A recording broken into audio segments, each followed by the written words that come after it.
Bharatiya Janata party की एक अभी अभी पत्रकार वार्ता हुई है चुनावों को लेकर के।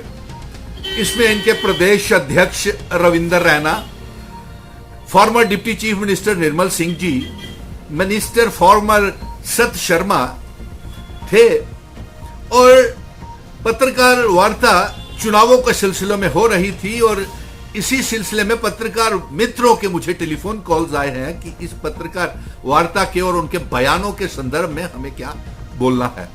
तो सीधी सीधी बात यह है कि मैं जम्मू कश्मीर के लोगों को 1 करोड़ 30 लाख अवाम को, 30 लाख पढ़े लिखे नौजवानों को दिल की गहराइयों से बहुत बहुत शुक्रगुजार हूं कि इतनी भारी वोटिंग टर्नओवर, इतनी बड़ी पोलिंग हुई और ये सारे का सारा जो गुस्सा है ये भारतीय जनता पार्टी की गलत नीतियों के विरोध में, 10 साल की हुकूमत के विरोध में, जो 5 अगस्त 2019 को हमारी रियासत को तोड़ करके यूनियन टेरिटरी बनाया, हमारा स्टेट सब्जेक्ट छीन लिया, हमारी जमीनें, हमारी नौकरियां, हमारा दरबार मूव, गरीबी बढ़ाई, बेरोजगारी बढ़ाई। जम्मू कश्मीर की आवाम ने भारतीय जनता पार्टी के खिलाफ 3 फेजेस में चुनाव करवाए हैं।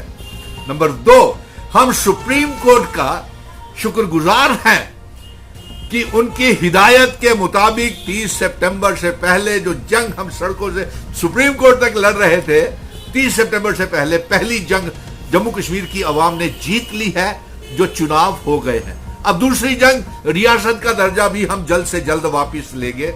इन चुनावों में ना तो होम मिनिस्टर का ना ही प्राइम मिनिस्टर का कोई योगदान है ये चुनाव करवाने में। भारतीय जनता पार्टी तो जम्मू कश्मीर में असेंबली के चुनाव करवाना ही नहीं चाहते थे, वो डर रहे थे।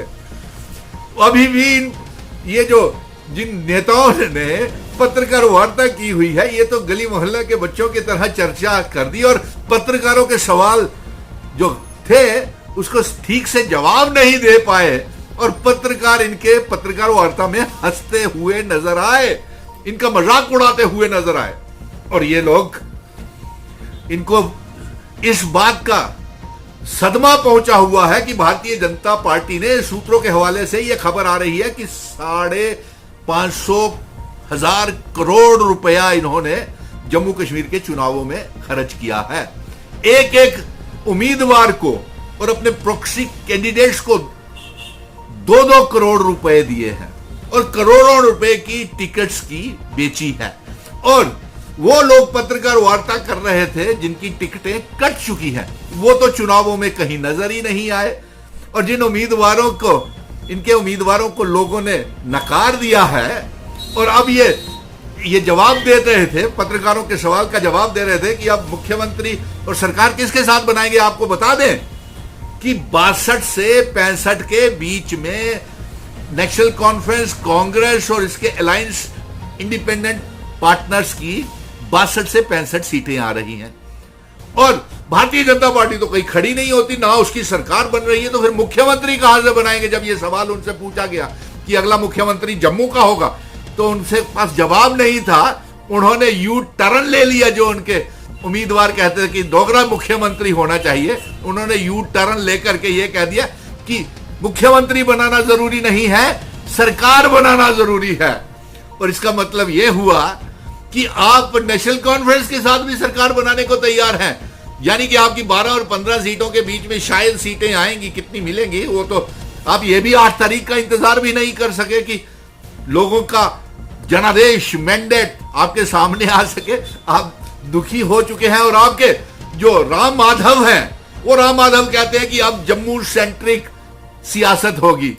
नहीं साहब, जम्मू कश्मीर में, जम्मू कश्मीर लद्दाख सेंट्रिक महाराजा हरि सिंह जी ने हमें सिखाया है सियासत, सरकार चलाना। और जम्मू कश्मीर में, जम्मू कश्मीर पीर पंजाल चुनाव वाली सेंट्रिक सरकार बनाई जाएगी और वो हम सरकार बना करके पेश करेंगे। और ये दूसरी, ये जो खरीद फरोख्त करने की कोशिश करेंगे, ये यानी कि हॉर्स ट्रेडिंग करना चाहते हैं।